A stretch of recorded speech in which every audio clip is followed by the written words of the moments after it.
Stand by, stand by.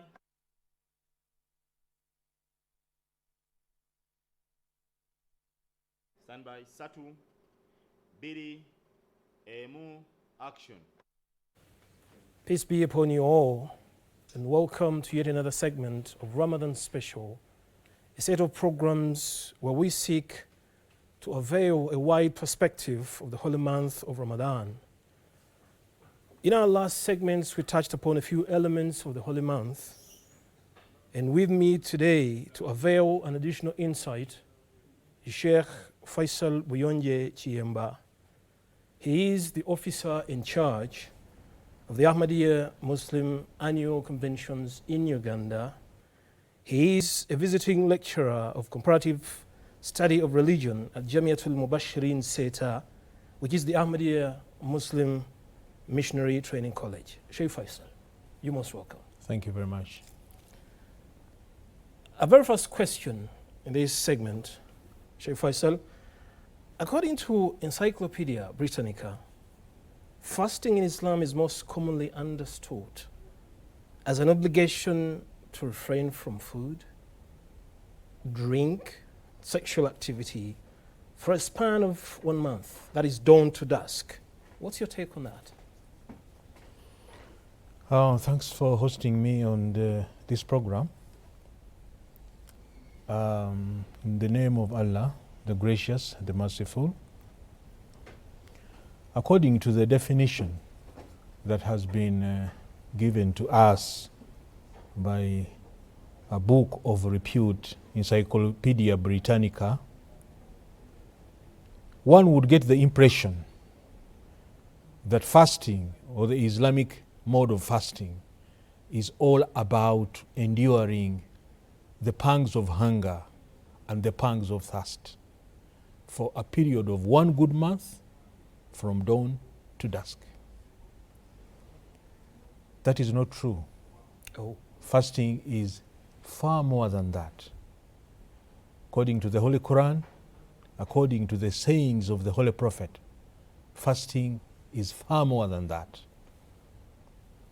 Actually, to clarify this matter, the Holy Prophet Muhammad sallallahu alaihi wasallam, in one of his sayings, made it very clear that لَيْسَ الصِّيَامُ مِنَ الْأَكْلِ وَالشُّرْبِ, that fasting is not all about refraining from food, refraining from drink, refraining from sexual activity for that period of time, as you have mentioned, but it is far more than that. He adds, the Holy Prophet sallallahu alaihi wasallam, to make this point even more clear, that fakam min swa'imin, how many people, so many people out there do fast, falaysa lahu suyam, and indeed they are not fasting except illa al-ju' wa atshu. So these two sayings of the Holy Prophet make it very clear that the definition that has been given by Encyclopedia Britannica, that fasting is an obligation to refrain from food, drink, and sexual activity, is very limited. As far as the Holy Quran and the sayings of the Holy Prophets are concerned, fasting is one of those basic pillars of Islam which help mankind to start on his spiritual journey from the lowest rank up to the highest pinnacle you can imagine. So the Holy Prophet makes this point stronger in one of his sayings, where he says that man swama shahra Ramadhan imanan wa ihtisaban ghufira lahu ma takaddama min dhanbi. Now he's talking about a true servant of God who preoccupies himself in fasting the month of Ramadan and what is expected out of him. He says, Man swama shahra Ramadan imanan wa ihtisaban ghufira lahu ma takaddama min dhanbi. That he who fasts the month of Ramadan with that sincerity, wa ihtisaban, taking stock of his actions during that month, self-assessing himself or herself. Not only that, making that introspection that is required of him or her. What does the Holy Prophet say? غُفِرَ لَهُ مَا تَقَدَّمَ مِنْ ذَنْبِهِ. His past shortcomings or her past shortcomings become history. He opens a new chapter because he has closed the old chapter. This is the philosophy of fasting in Islam. So it's not about refraining from food. It's not about abstaining from drink. It's not about denying yourself conjugal relations with your spouse. It is far more than that. Now the question arises that if it is not all about hunger and thirst and avoiding sexual activity for that period, then what is, why do we fast? That should be the main question. I'm curious. Isn't it? Mm-hmm. So as far as the Holy Quran is concerned, and as far as the practical demonstration of the Holy Prophet is concerned, which is preserved in his Sunnah, and as far as his sayings are concerned, which are so many. Sunnah being the practice? Sunnah, the practice of the Holy Prophet. Okay. That is the practical example we have, because whatever was revealed to him, he explained it to us in a practical manner, okay, so that we can understand. So according to that, why do we fast? That is the main question. That is the crux of the matter. Mm-hmm. Why do we fast? Now, Islam is such a beautiful religion because it has told us that for a person who has decided to fast, the month of Ramadan is a golden opportunity. It's a rare kind of opportunity for that person, because it avails that person the opportunity with which he can develop within himself or herself self-restraint, self-discipline, and self-control. Once that person develops and acquires that measure of self-restraint, self-discipline, and self-control, then using whatever he has acquired, it becomes very easy for that person to guard against evil. And once a person is enabled to guard against evil, the next step is automatically attaining to righteousness. It is to this truth and it is to this reality that verse 184 of the second chapter of the Holy Quran, known as Surah Al-Baqarah, points and alludes.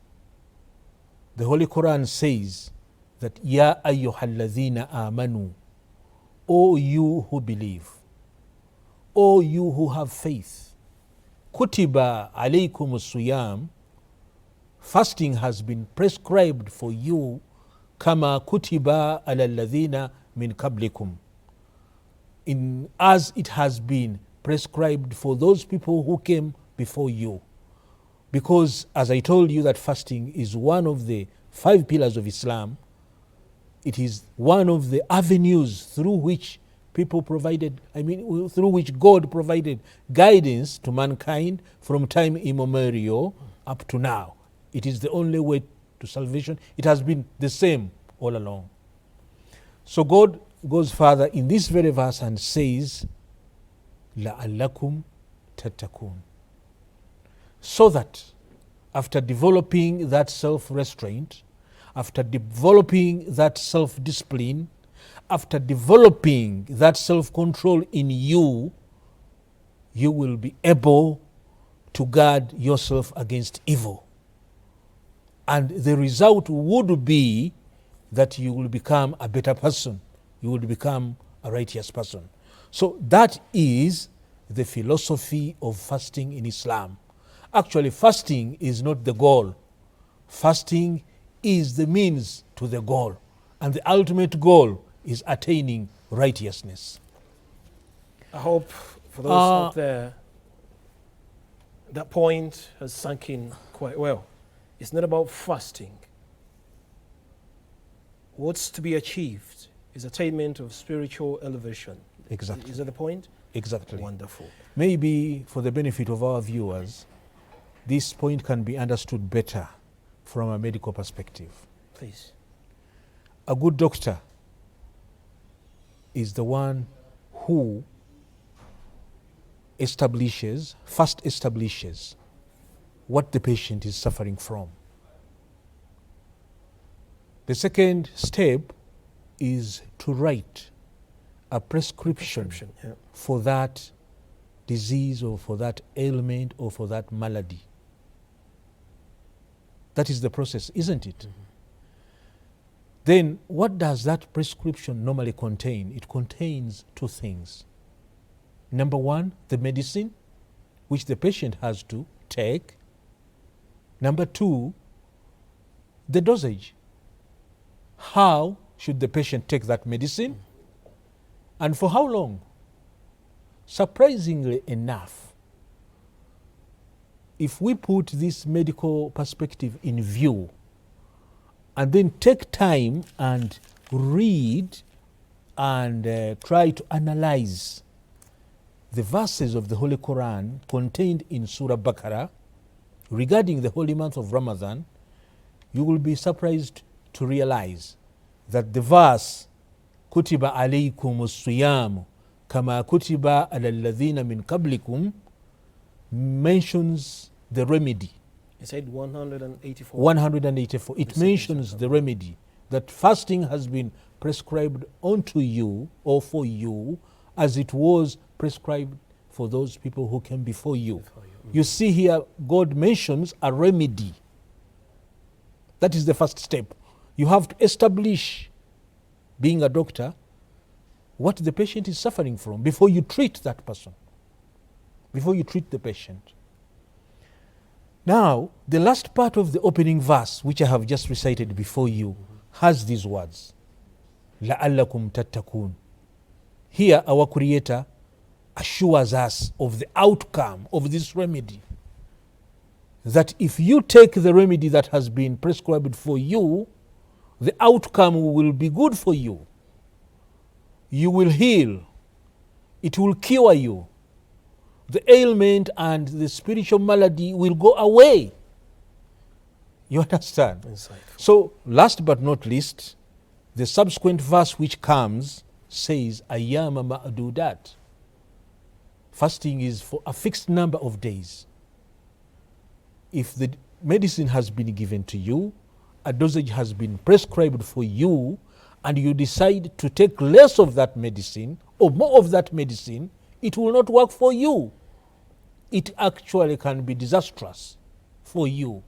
So God says, Ayyama ma'dudat. In His infinite wisdom, God saw that 29 or 30 days is enough. And it goes further. For one reason or the other, we may not be able to benefit from that remedy. We may be sick during the prescribed period. We may be traveling. We are on journey. There might be women who are menstruating. There might be mothers who are expecting. God says that you should not forget about the dosage that was prescribed for you. Once you are no longer in that condition, the dosage has to be completed at a later date.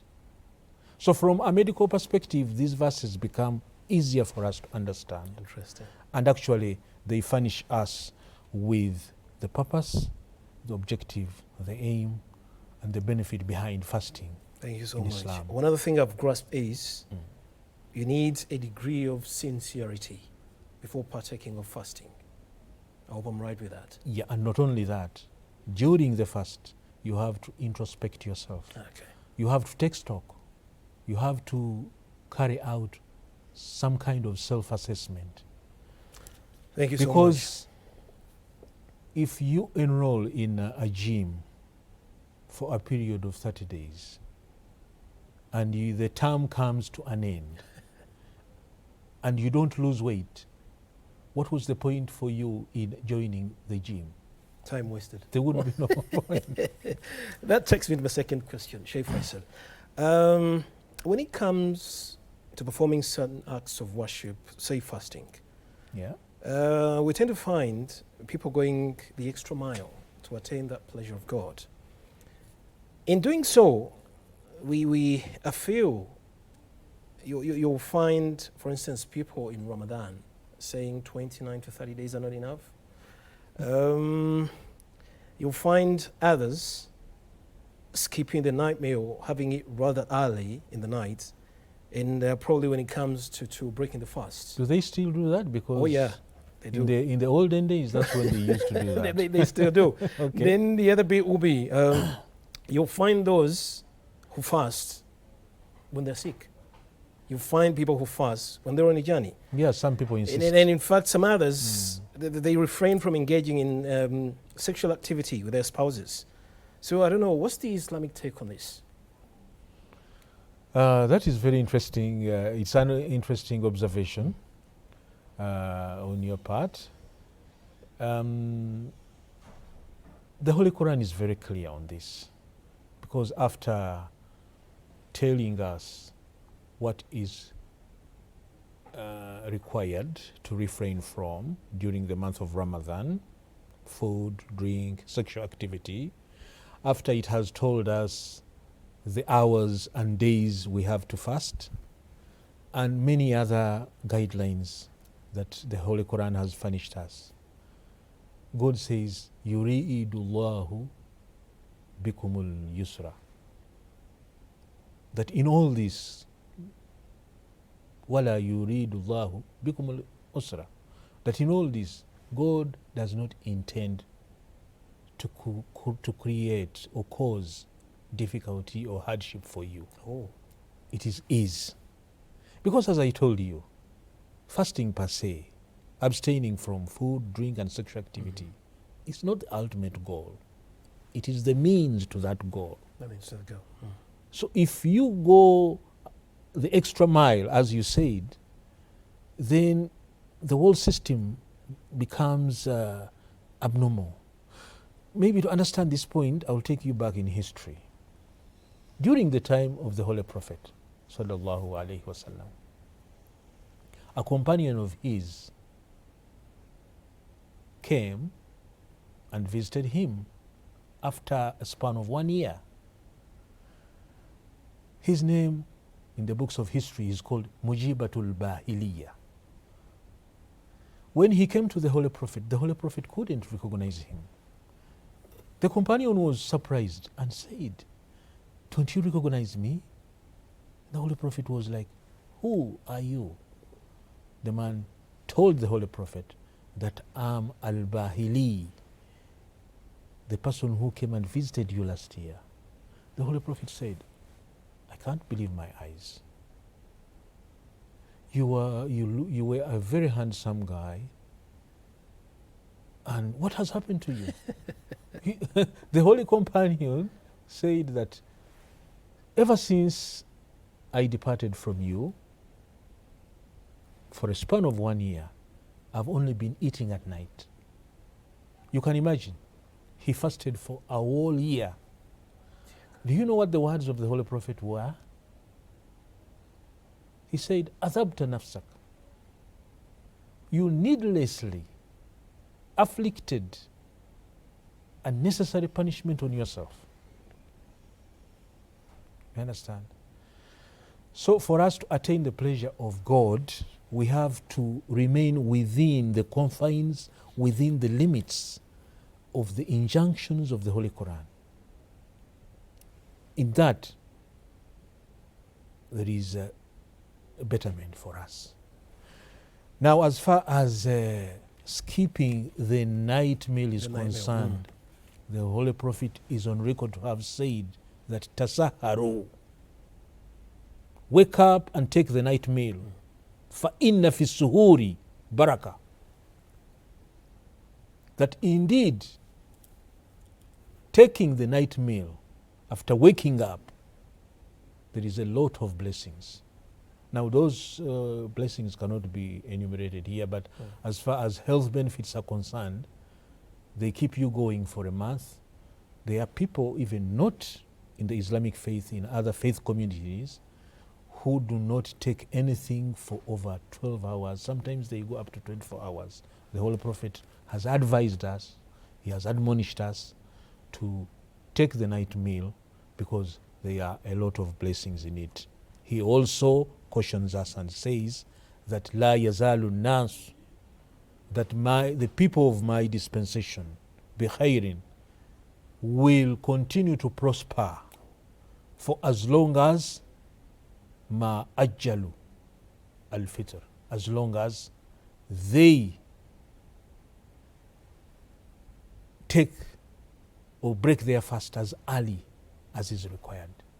Yeah, these are the words of the Holy Prophet. What a precondition. So you can see, you can see. Let's have that again. You can see, my people, or the people of my dispensation, will continue to prosper for as long as they make it a point to break their fast as early as is required. Can you kindly expound on that? Yeah, because there are some people, as you rightly said, that time comes for breaking the fast and they feel, oh, we are very strong, we can still go a bit longer. You understand? Sometimes they break their fast when it is dark. The Holy Prophet says that this is a remedy which was prescribed from God. It contains checks and balances. You understand? So it helps the injunction not to be diluted. At the same time, it helps the injunction not to be taken to the extreme. That's why the Holy Quran, when it talks about the dispensation that was started by the Holy Prophet, it says, Ja'alnakum umatan wasatan, that we raised you as a moderate dispensation so that you can become an example for other dispensations. Shaykh Faisal. Maybe I didn't answer the other part of sickness and journey. The Holy Quran says, فَمَنْ كَانَ مِنْكُمْ مَرِيضًا أَوْ عَلَى سَفَرٍ فَإِدَّةٌ مِنْ أَيَّامٍ أُخَرٍ. That if Ramadan comes and it finds you sick or on a journey, traveling somewhere, then you don't have to fast. But those numbers which, I mean those days you have not fasted, you make sure that you fast them in other days after Ramadan comes to an end. And last but not least, you talked of people denying themselves the concession that was granted by Islam to the Muslims, because we all know that when we are in the state of fasting, we do not engage in conjugal relations with our spouses, isn't it? And that is during the day. And before the injunction that allowed the Muslims to benefit from that aspect of life was revealed to the Holy Prophet, the Muslims, following the earlier teachings, were not doing, they shunned conjugal relations during day and night. The Holy Prophet received a revelation from God which reads, Alim Allahu annakum kuntum takhtanuna anfusakum. God knows that you were in self-denial for all that period. Al-an, now you are allowed, fal-an bashiruhunna, you can consult with your spouses at night when you have broken your fast. It is okay. Actually, this one reminds me of other verses of the Holy Quran and the saying of the Holy Prophet which says, La rahbaniya fil Islam, that there is no celibacy, there is no monasticism in Islam. The Holy Quran talks about celibacy and monasticism in the Holy Quran in Surah Al-Hadid and says that it says that warrahbaniya, meaning celibacy or monasticism, ibtada'uha, the people who came after Noah, Abraham, Moses and Jesus are the one who invented it. Ma katabnaha alayhim, we do not prescribe it for them. And God says that فَمَا رَأَوْهَا حَقَّ رِعَايَتِهِ. Unfortunately, they were not able to observe it with the due observance or with the due diligence that is required. So they failed in that scheme. So as far as Islam is concerned, it considers and respects the laws of nature, the human desires within the confines and limitations of the law or of the scriptures. So in Islam, celibacy has no room. In Islam, monasticism has no room, because we have to lead an engaged life. We cannot decide to live in monasteries. We cannot decide not to marry, because how will procreation take place if we all decided to go and you understand. I think that answers your question. Sheikh Faisal, as interesting, as enlightening as this session has been, I'm afraid sometimes time is the worst dictate. I understand. And in that case, we seem to be constrained. Just a reminder to our viewers out there, we have this publication in Luganda. It's a publication regarding the Holy Month. I think everything related to the Holy Month, the elementaries, the basics, and everything you might need. These publications can be found online. There's a website, www.islamictreasury.org.ug. You can find others in English on www.alislam.org. You can also engage us on Twitter, True Islam Uganda, Facebook, True Islam Uganda, as well as YouTube. Sheikh Faisal, Yes, please. your concluding remarks. My concluding remarks would be that fasting, besides availing us with an opportunity to develop the self-restraint we talked about, the measure of self-control and self-discipline, there are a lot of other benefits as well. For example, it teaches us a rare kind of obedience. If time had allowed, I would have elucidated on that point further. It doesn't only give us the opportunity to learn how to obey and implement the injunctions and the commandments of God, but it also gives us an opportunity to be able to share in the plight of those who are poor, the plight of those who go hungry and thirsty, in the plight of those who are less privileged, in the plight of those who are downtrodden. Because how can we really have sympathy for these kinds of people if we do not know what they go through? Now, coming to obedience, fasting teaches us a rare, I repeat, a rare kind of obedience. That's why the Holy Prophet, in one of his sayings, has said that kullu amal, that all the other deeds, kullu amal ibn Adam lahu, that if you look at, for example, the 5 pillars of Islam, when someone professes that I'm a Muslim, ashhadu Allah ilaha illallah wa ashhadu anna Muhammadan abduhu rasul, when he utters the kalma shahada, he may do it for ulterior motives. He may do it because he wants to identify himself with a certain group, to find some kind of belonging. We do not know what is in the heart of that person. Mm-hmm. You understand? There is that element. Mm-hmm. When you go to prayer, the second pillar of Islam, some people, you would hear some people say that, oh, today I have to go for Juma prayers. If I've taken long to go for Juma prayers, if I don't go there, what will people say? You understand?